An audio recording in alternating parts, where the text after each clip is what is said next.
That's so long, it's 6 inches too short. I think it doesn't have no. No, we're going to do that September. We're going to grandsons and children. I like the kids in there. It's not good. Oh, it was like you sitting here, the town was all around. Hello, how are you? And yourself. Yeah, Most of trying to. Good to see you this morning.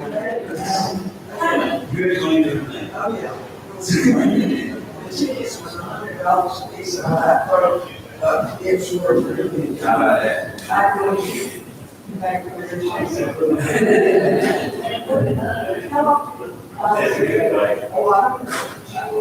Have you ever been to prison? Yeah.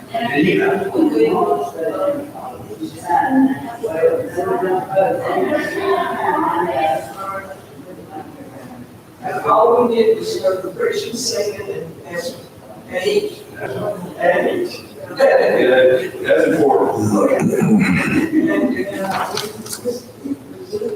Looked after good, and several guys. They probably will see them. They just. Pick it up, you did.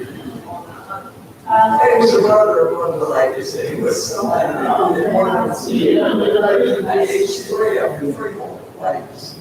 Mildred and. Yeah. No,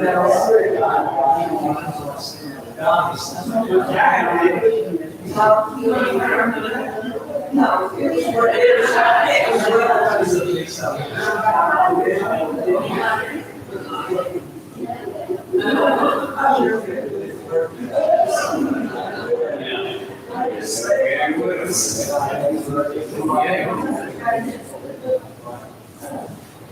I just say it like it is, if you don't know what I know. I'm okay. I can take it straight up.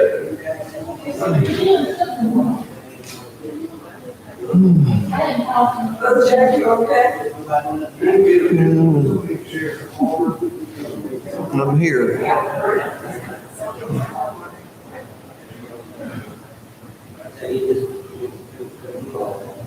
I can't tell whether my feet are on the floor or not. That's the only problem. You might better sit down there.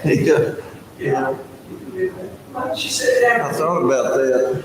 You want me to take this one? Yeah. Somebody said they were. I'll take you up on that. Don't speak too loud.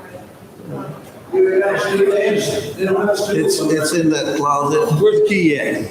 It's back there in that booth. He'd have, James has already got home again. Is he back there? Sit down and teach this morning.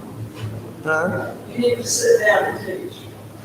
If I had that stool, I would. Call it down.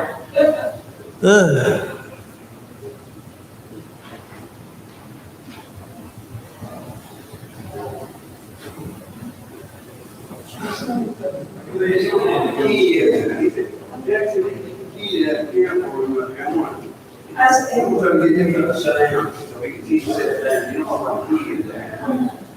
They keep up here.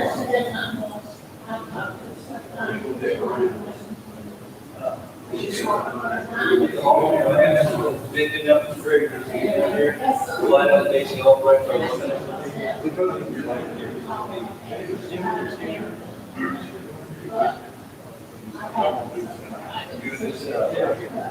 It's definitely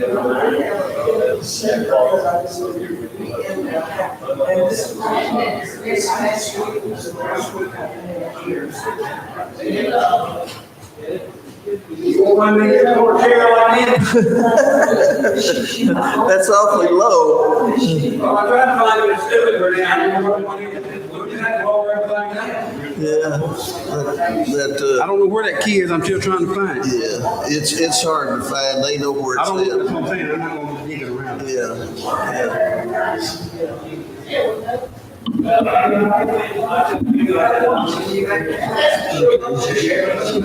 That'll work. My goodness. Ooh. I'm going off. Oh.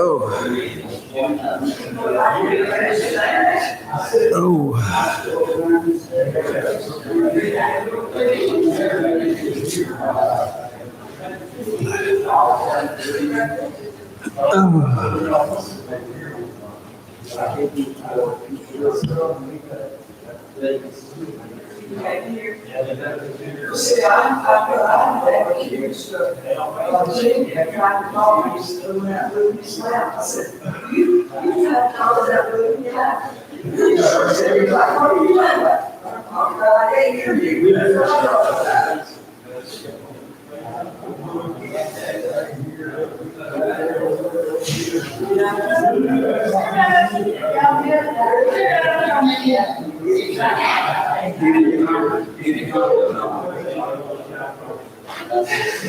The lesson for next week is over there. Somebody just needs to pass them out. Oh, they already did? Okay, good morning, Curtis. How are you doing? Good to see you. No, I'm not doing so good. So you gonna sit down? I'm dizzy. I can't hardly stand up. I could. I probably could, but You just start leaning all over. that's all I've been doing all morning. When I got up, I was banging into the hall walls, going down the wall back and forth and stuff. Just one of those days. I was fine yesterday. I don't know what it is today. Just all off balance. I tell you what, I mean, I run a crane. I started with some kind of, when you go on the crane, I try to take medicines, because some of the medicine, some of the antihistamine stuff. And you get up there on the crane, you're bouncing around. Yeah. And you get up there and you're like, fall out from under you.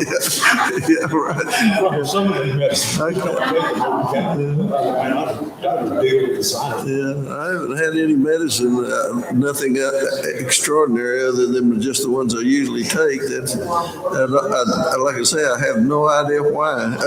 I was painting all day yesterday, spray painting, and wearing a respirator, and that, I don't know, that may be what it is. I don't know. But quite a few hours and with that respirator on, so I don't know. I done a job one time. I paid off the plant. Me and the other guy started planting houses. So we done his house in Chickasaw. And had varnished cabinets. They were painted cabinets. Mm-hmm. So we put this stuff on it called no sand, I think. Mm-hmm. Right. Big glosser. It bubbles up that. Yeah. 30 minutes or something. Man, we should put them cabinets off the wall and get them outside. That stuff was highly flammable, but man, the gas mask. Yeah. Oh goodness. You need some kind of gas mask.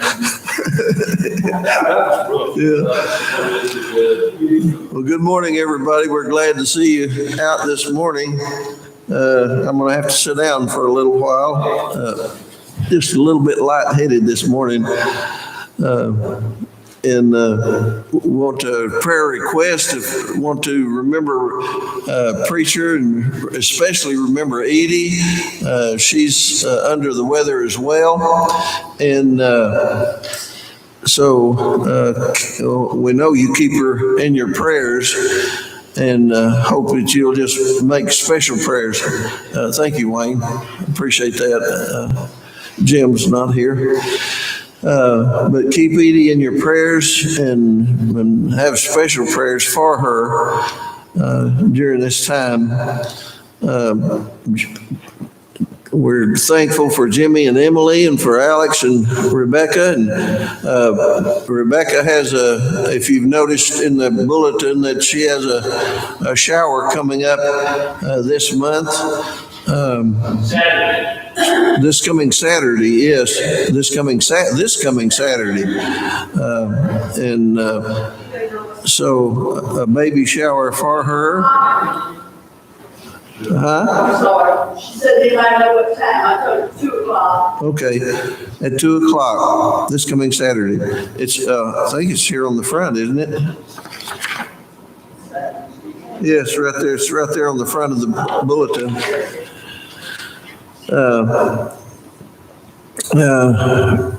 Pray for our country and for its leaders and for our schools and pray for our missionaries. We have the Rock of Ages this week as in recognition of the Rock of Ages.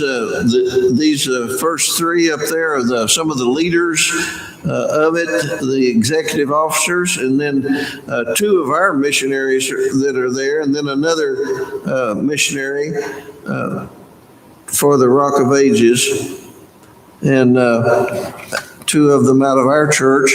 We're thankful for them, for the work they do, and for the souls that are being saved there, and the changes in lives in the prisons ministries.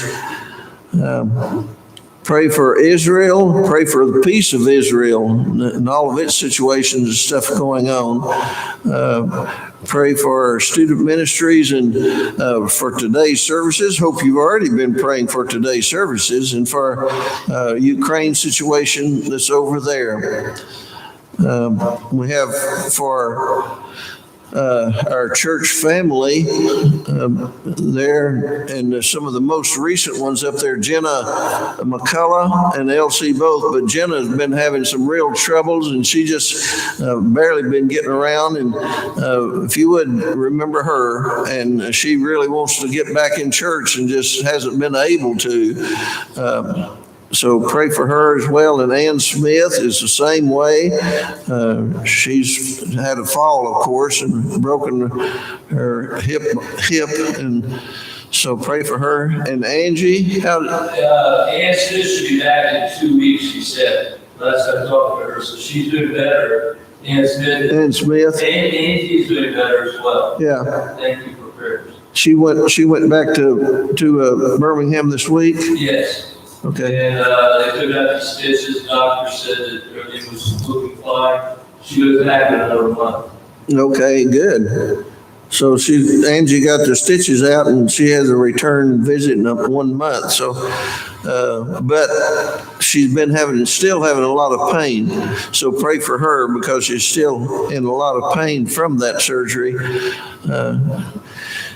And Glenn and Deborah Ketchum, and then we have Ron Shockley as well, and Ken Sanderson, and Darren Shara, and Julian Shara, and have several others there. He's in the hospital. Who? Ken Sanderson is in the hospital. Back in the hospital again? Oh, And he's still there. I communicated that with him yesterday. my goodness. Okay. Ken Sanderson back in the hospital. Pray for Julie and Ken. They're in our class, from our class. And then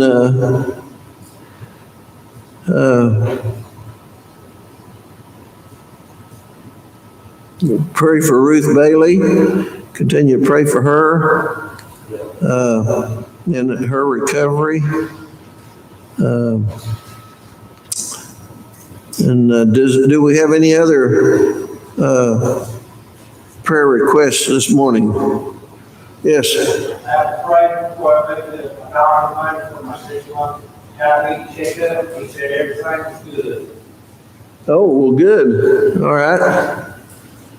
That's good to hear. Jimmy's has a doctor. They're going to give him a thorough physical Tuesday. Okay, so that's another one. I went through mine on Thursday, I believe it was. Friday? I don't remember. Thursday. Yeah, Thursday. I had one Thursday, so I won't know the results until this week, I guess. I hope they'll let me know this week. So, but we're glad to hear that. That's good news. Anyone else? Yes. Like James, I'm pretty good on the list. She's worked with the city a lot and everything. She's been real bad health, and she's in Springfield. Your daughter? James, Janice MacArthur, okay. Janice MacArthur. And she's in Spring Hill Memorial.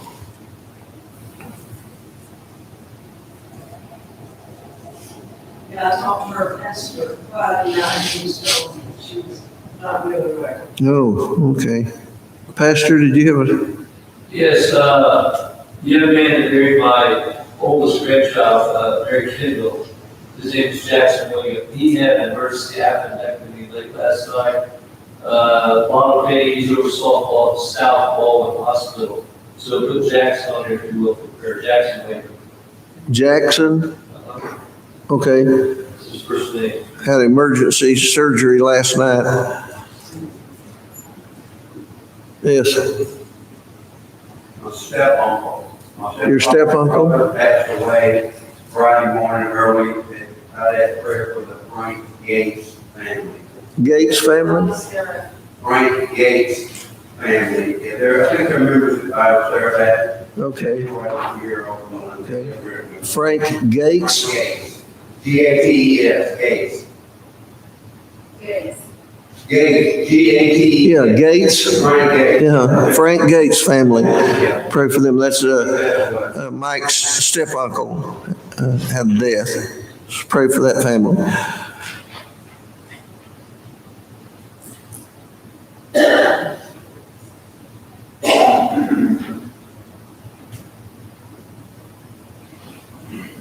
Okay, do we have any others? I just have it unspoken.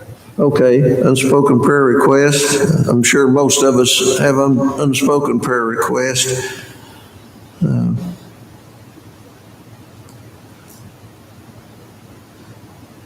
That Sean Davis, is that, Nancy, is that the one, or pastor, is that that's the Sean?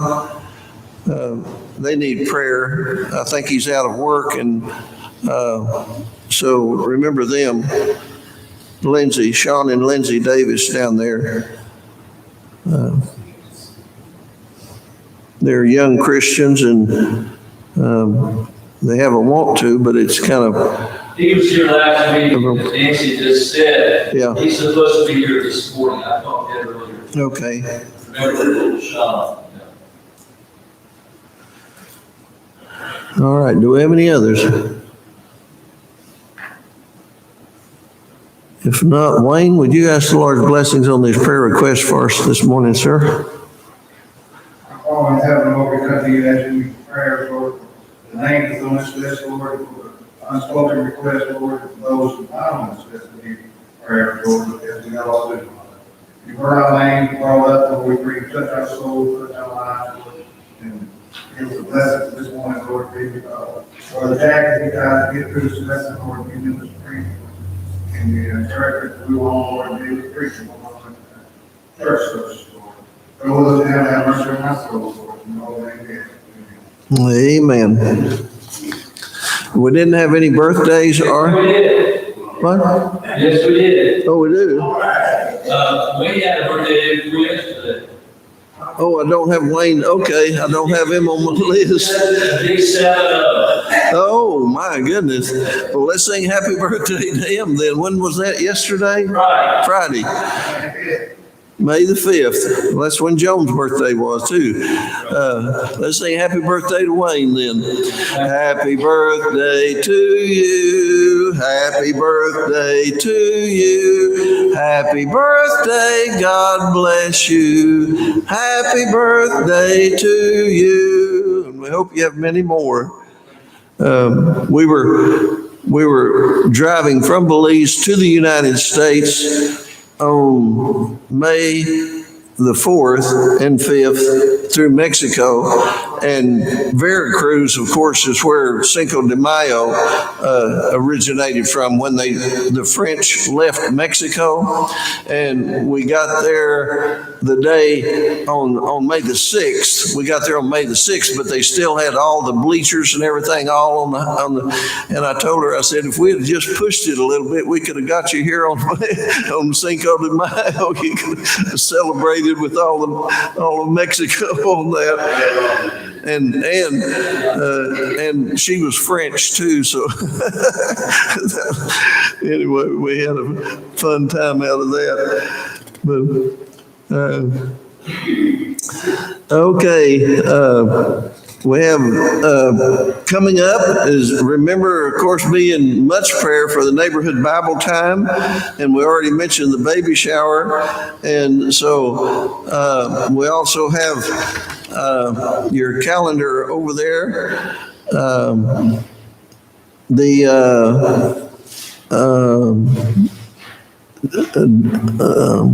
Well, let's see, what is it? The covered dish dinner is on the 17th. That's a Wednesday night. Mother's Day is the 14th. That's what I'm trying to look for. The 14th is Mother's Day, and then the Wednesday after that is the covered dish dinner at 6 o'clock here at the church. And then the 21st is recognition of high school seniors, graduating seniors. And so remember those things. Then the 22nd is a men's fellowship again. And just be sure and mark those things on your calendar and keep up with them. All right, let's get into our lesson then. And we're going to be starting in Genesis chapter 7 today.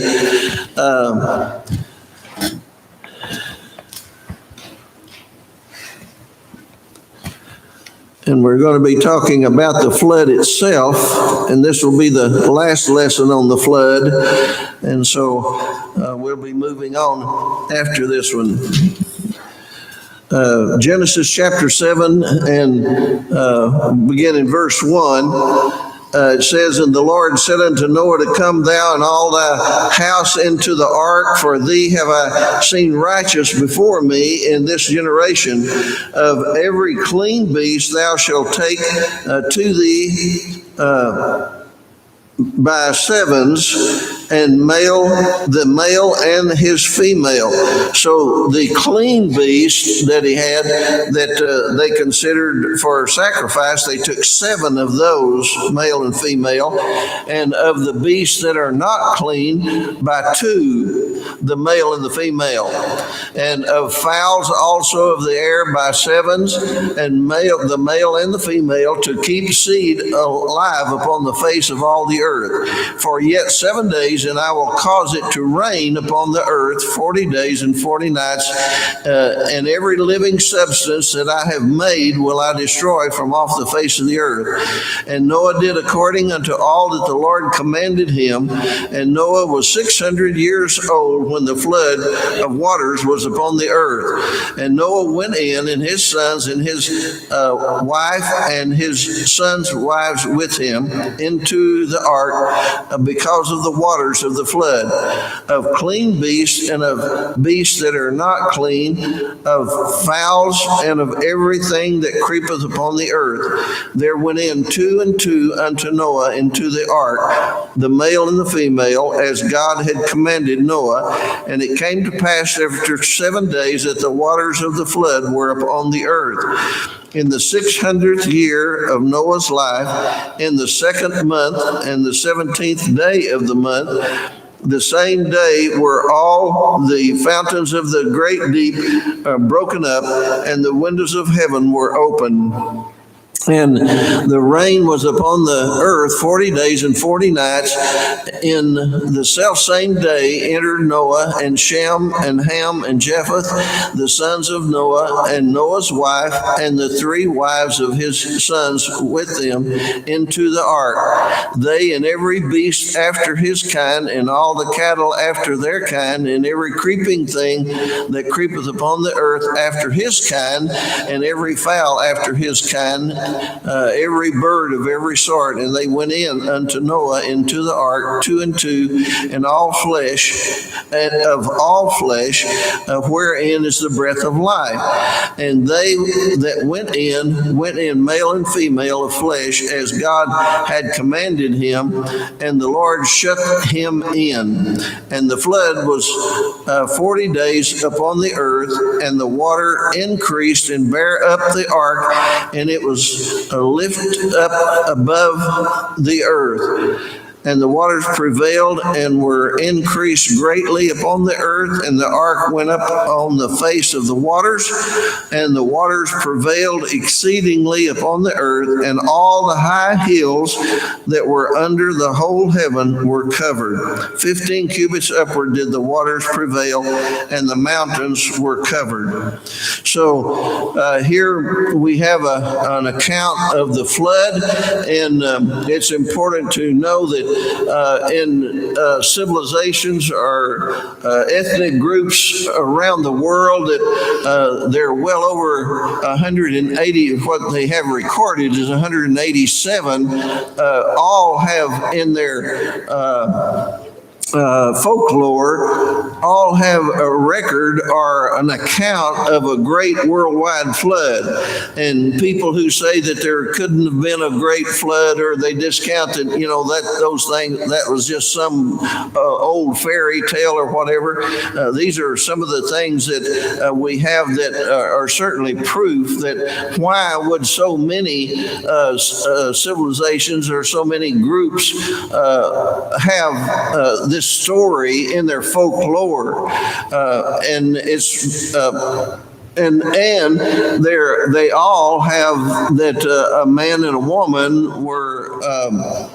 They don't. His name might not be Noah, but there's still a man and a woman that built the ark and went in and survived the flood, and so.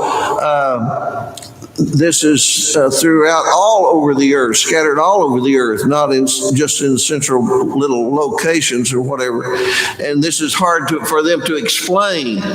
No one could explain that except that it really actually happened, because there's no way that all of these groups are going to get together and pass this little story around to be as accurate and identical in so many ways that they do.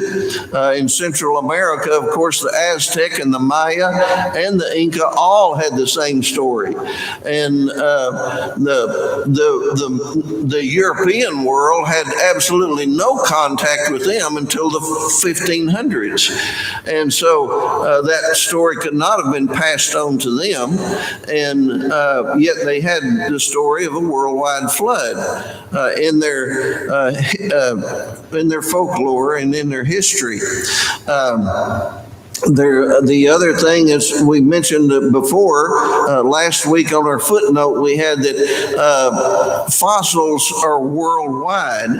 And if there was no worldwide flood, then there would not be worldwide fossils everywhere.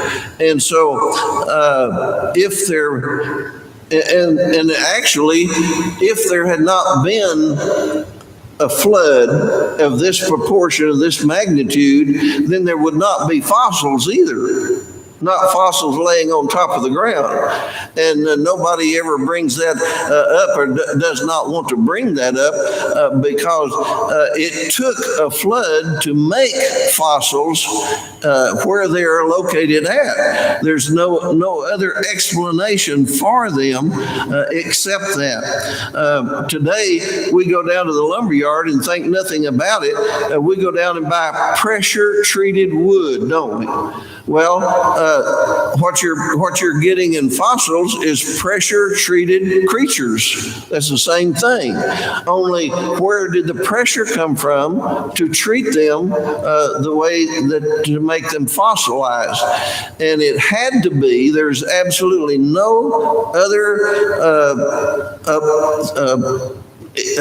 event or no other possibility outside of a worldwide flood, since they are scattered all over the world, and even paleontologists and people who study these things, who go to these, what they call now, they have 3 major dinosaur fossil graveyards, and they all agree that it was water that swept these creatures, animals into these places and buried them where they're at. They all agree on that. That it took a lot of water and it's evident that they were swept there by water and then covered in stuff. In the Gobi Desert in China, where there are just literally thousands of those little dinosaurs, what they call dinosaurs, just laid out. They're just laying there in rows that they all agree that definitely there was a wave of water swept them down and covered them with a light layer of sand or whatever. And then as the flood dissipated, then the sand dried and the wind blew the sand away, and there they are, just laid out there. You can go there. There's thousands of them there to view. Well, how did they get on top of the ground if it took pressure to do this? And of course, the explanation is that there was a worldwide flood. It covered all of the high mountains. How high is Everest?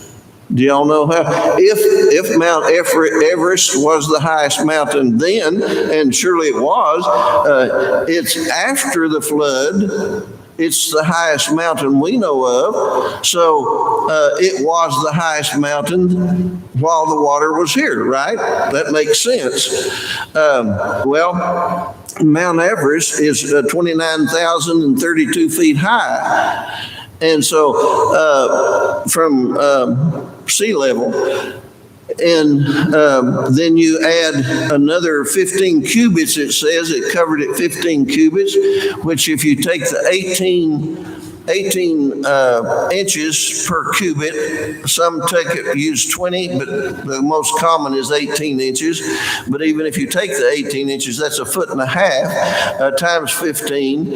That gives you 22, 23 feet more higher than Mount Everest was. So,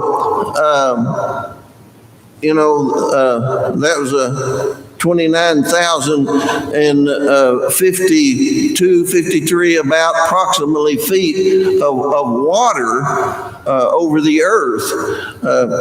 That's a lot of water, isn't it? And some people ask then, well, of course, where did all the water come from? Well, God opened the windows of heaven. And do you know where that term is only used 2 times in the Bible? Do you know where the other one is? In Malachi, where he's talking about the tithe. If you'll bring the tithe into the storehouse, try me now herewith, saith the Lord, if I'll not open the windows of heaven and pour you out a blessing that you'll not be able to receive it.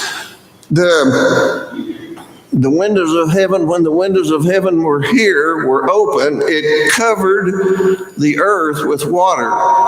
And the comparison is, if we will tithe and bring our tithe and offerings into the storehouse, which today is the church, the New Testament church, that God will cover you with blessings more than you can possibly handle. That's the comparison that's given there. The only 2 times that term is ever used in it. But the windows of heaven, here some people believe, we mentioned it before, is the canopy theory. And I do believe that there must have been something to that, something similar to that. Some say it was ice. Some say it was just a thick layer of clouds, possibly. But I believe it was ice. It makes more sense. And that made the earth like a fluorescent light bulb, and the sun shining on the ice shield that was around the earth kept a constant temperature where they know that tropical plants have been found, in Alaska and Siberia, buried under the snow and stuff. And so that would explain how there were tropical plants back then, how and maybe why the longevity of life, how those people lived, how animals lived to get to such great size. But another thing too is that you have to understand that reptiles are the creatures that they never stop growing in size. Now, beasts stop growing. They reach a certain size and they stop growing. That's the way they are. But reptiles, which dinosaurs fell under reptiles, they never stop growing. As long as they can live, they just grow and grow and grow and grow and get bigger and bigger and bigger. We had a boa constrictor that showed up down on the back of our property there in Belize, and first of all, he was about that long and about that big around, and about 15 years later, 16 years later, when we left Belize, he was 11 foot long, and he was about that big around, and so, but he stayed down there. He ate rats and iguana and everything else. We just left him alone and left him back there. And he was quite a showpiece. If you saw him every now and then, I'd see him down there. But they just keep growing and growing and growing and growing as long as they can live and as long as nobody bothers them or hurts them. So that explains the size of many of the dinosaurs that they find. So we have these things that if that shield was there, and then if God melted it, that would account for much of the water on the earth. And then it says that he broke up the great fountains of the deep. There are places in the earth today that you can go to, and the crust of the earth is literally upside down. It has somewhere in the past great layers of. In Missouri is one of them. In Missouri, there's a huge I don't even know how many square miles it covers, but it's a very, very large area. And there are other places around the world. But the crust of the earth, they go by this layer and this layer and this layer. Well, all of those layers are upside down. And so how do they explain that? When the fountains of the deep were broken up, were broken up, and God caused some of this to literally be pressurized and blown out. The Grand Canyon was created in such that fashion. It did not wear over millions of years and time to get to be what it is. It was probably created in just a matter of, could have been created in a matter of seconds and minutes. And you say, Brother Foster, come on now. When Mount St. Helens erupted, it did not erupt up. It erupted out of the side of it. If you've ever watched any of the pictures of it, it has a Grand Canyon about 1/5 the size of the Grand Canyon, created in a matter of seconds. When it erupted, it blew steam and lava and stuff out the side of it, and there is a Grand Canyon about 1/5 the size of the Grand Canyon, but it looks the same, created in just a matter of seconds. And so those things can be done. It's very possible, depending on the circumstances, when the circumstances are right. And the shifting of the earth was definitely much shifting of the earth took place during that time. Where I lived in Fort Worth, where my mom and dad lived, they called it Fossil Creek, but where we lived in Weatherford and around Azle, where I grew up, and there where my mother and dad finally lived there in Lake Worth, Texas. There was Fossil Creek, and she had fossils from those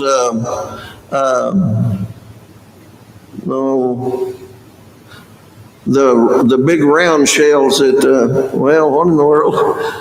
I can't think of what they call them. The nautilus shells, if you know what I'm talking about. The ones I have at home are about that thick, and they start in the middle and they spiral out like that. My mother had fossilized ones this big around that she picked up by the roadside right there where they live. We'd go down there in the creek all the time and pick up all kinds of fossils and stuff, urchins and sea urchins and all kinds of things.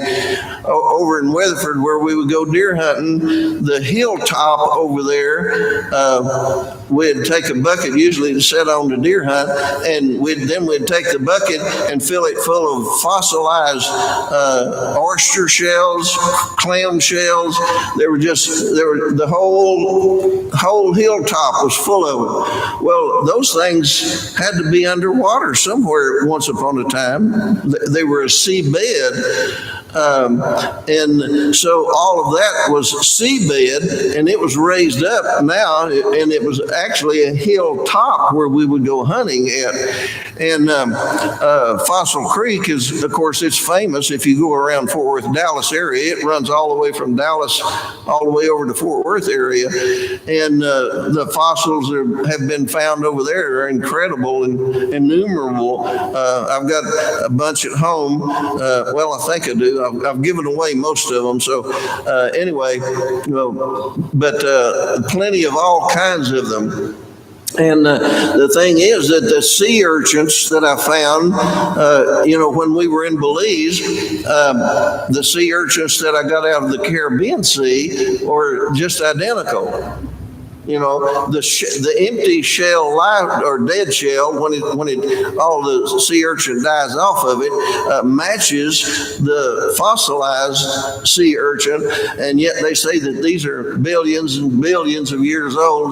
And here I'm holding one that's just died and it's cleaned off that looks identical to that one and has the same design, everything.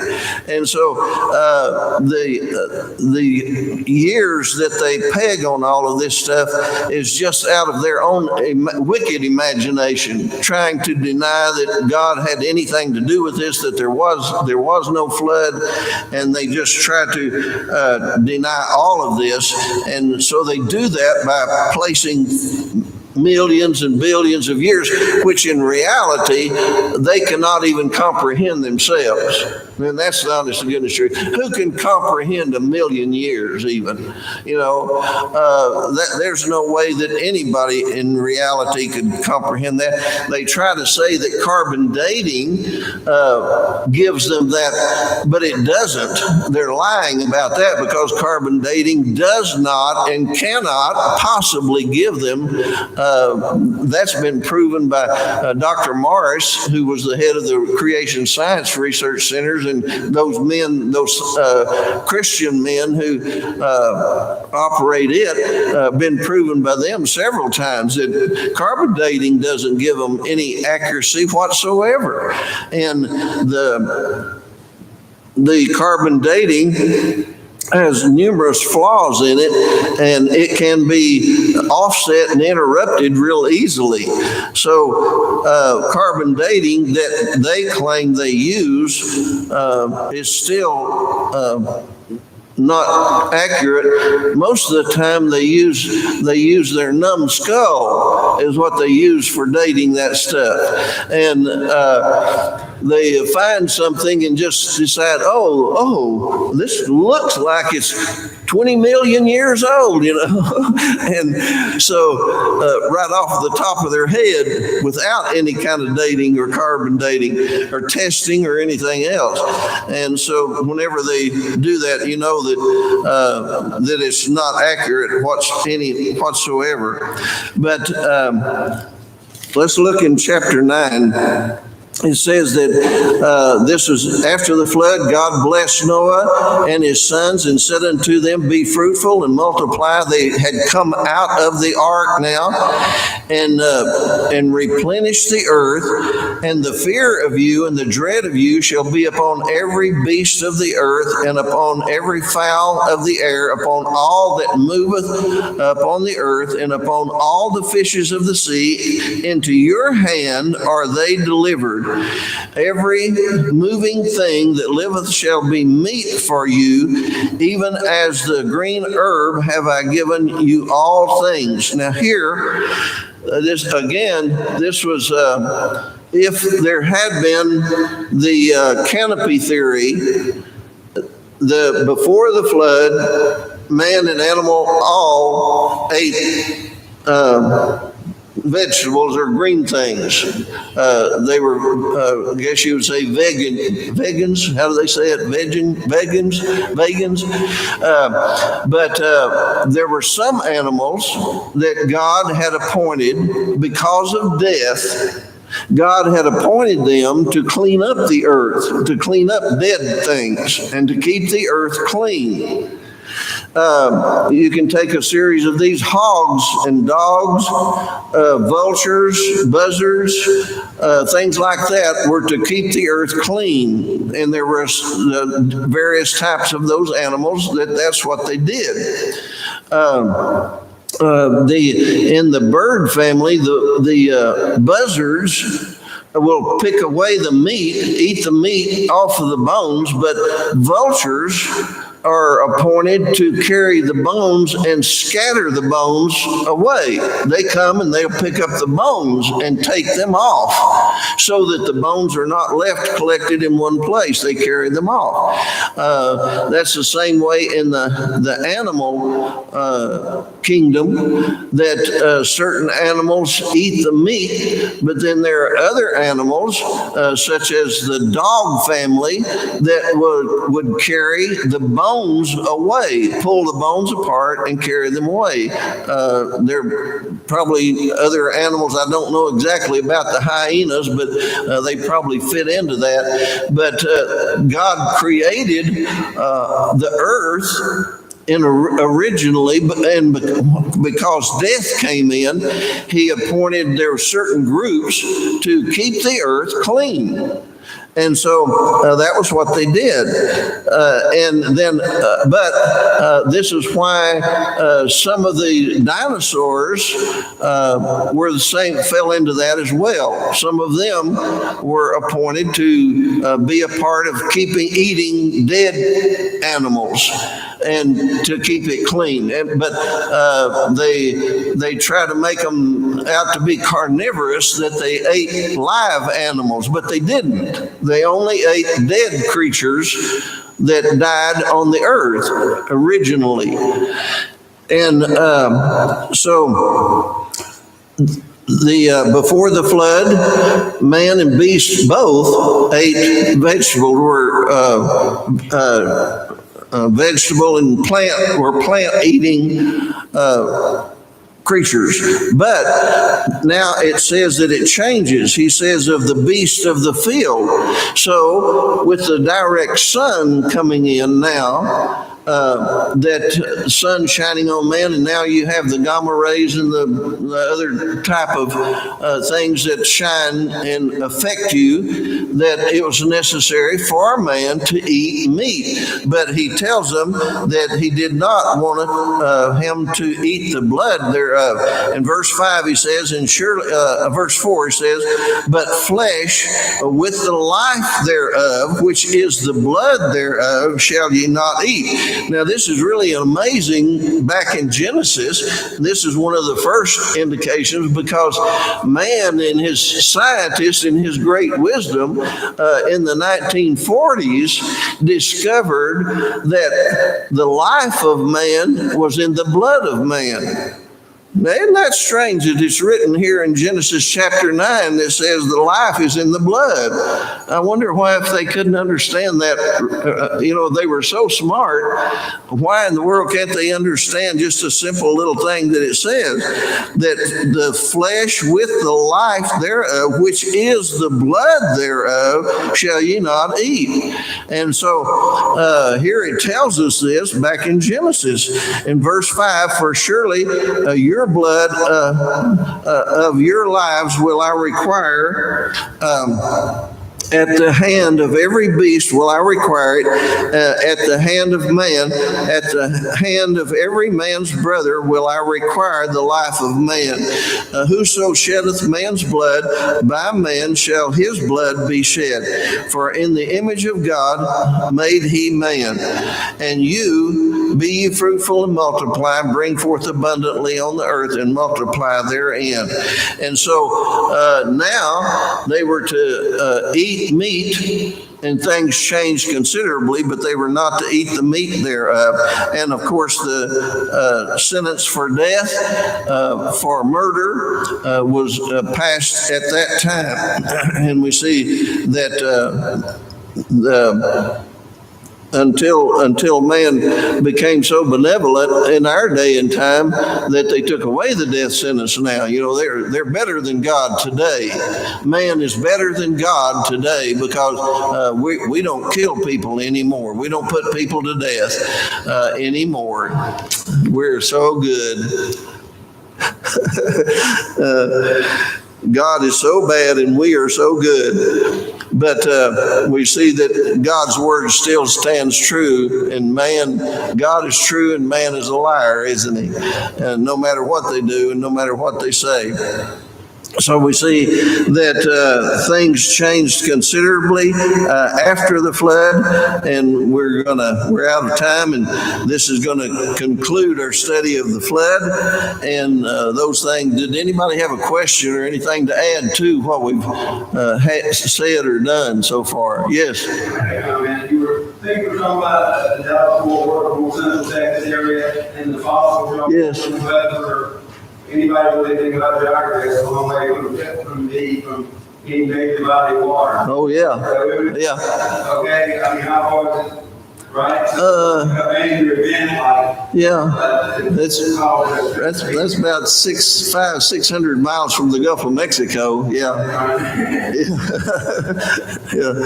Yeah. Where I was talking about where I lived, where all the fossils were, is about 500-600 miles from the Gulf of Mexico. That's the largest body of water, especially seawater, where we were finding sea urchins, where you find the saltwater shells, seashells and stuff. We were finding they were all saltwater creatures. Is what you find around there. We found a shark tooth one time, and they claim there are no shark's teeth in Fossil Creek, but we found one anyway. Whether they're not any there or not, so there were some there. And a lot of other things. I've got numerous little creatures at home, but you'd have to see them all. But does anybody have anything else? All right. Heavenly Father, we thank you for your goodness. Thank you for your blessings on us. And thank you for your word, which has been established. And we believe it with all of our hearts. We know that these things transpired. We ask now that you would be with our services today as we come together with all of our hearts to worship you and to honor you for all that you have done. We know that there is a judgment coming. And I pray that you would help us, everyone here today, everyone who comes into this building, to prepare themselves for that day. We ask you bless the preaching of your word now in Jesus' name. Amen. Thank you all for being here.